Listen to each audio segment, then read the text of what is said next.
Chers amis téléspectateurs de la TVC Spes, loué soit Jésus-Christ. Bienvenue dans votre émission Évangile de Jésus-Christ. Aujourd'hui, nous sommes au samedi 22 novembre 2014. Nous allons méditer sur l'Évangile selon Saint Luc au chapitre 20, du verset 27 au verset 40.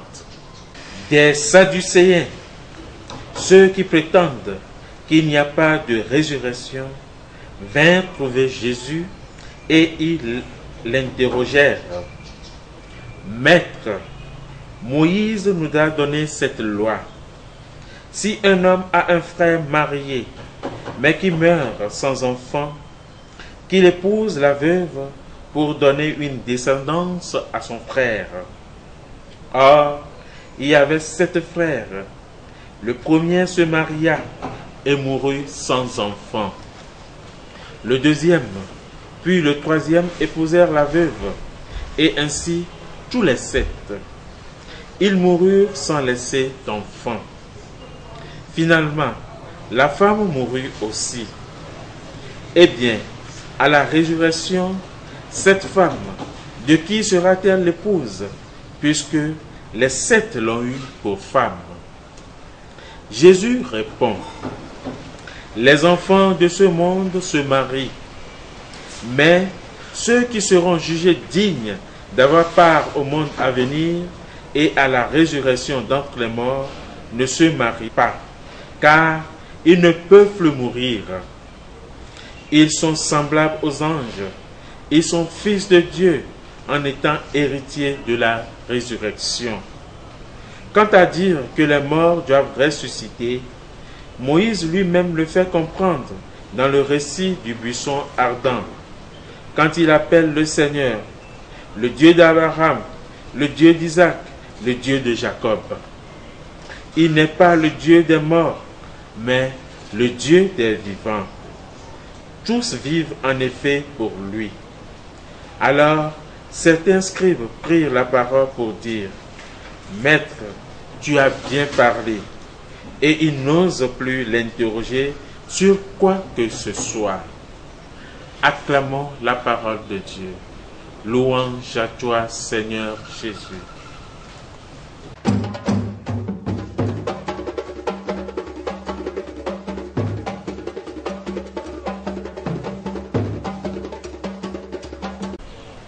Nous finissons cette semaine la série des évangiles selon Saint Luc. Jésus enseigne dans le temple. Le peuple entier est suspendu à ses lèvres. Mais les prêtres, scribes et autres notables cherchent une occasion ou un prétexte pour l'accuser et l'arrêter. Le chapitre 20 nous fait revivre une série de confrontations entre Jésus et les tenants du pouvoir. La péricope de ce jour nous présente la 3e polémique lancée ironiquement par les Sadducéens et portant sur la résurrection à laquelle ils ne croient pas. Leur stratégie consiste en une sorte de démonstration par l'absurde. Pour réfuter l'hypothèse de la résurrection, montrons comment, dans certains cas, elle aboutit à des incohérences et nous aurons fait la preuve qu'elle est fausse. Mais leur raisonnement s'appuie sur une prémisse erronée, à savoir que la vie de l'au-delà serait en tout point semblable à celle que nous menons ici-bas, ce que Jésus récuse fermement. Étant donné que la mort ne menacera plus les vivants, la procréation ne sera plus nécessaire, nous serons semblables aux anges. Les relations que nous entretiendrons seront toutes spirituelles. Dès lors, le caractère embarrassant de la situation imaginée par les Sadducéens disparaît et leur réfutation tombe à l'eau. Chers amis, ceux qui auraient dû reconnaître Jésus en tant que Messie, l'envoyé de Dieu, refusent d'ouvrir les yeux de leur esprit et de voir avec leur cœur et de reconnaître le Messie, le Seigneur Jésus-Christ. Est-ce la jalousie qui provoque leur antagonisme? Éprouvent-ils du ressentiment du fait du transfert de leur statut de maître vers Jésus, du fait que le peuple l'écoute et le suit, lui et non pas eux? Sont-ils réellement en désaccord avec le Seigneur à propos de la résurrection des morts?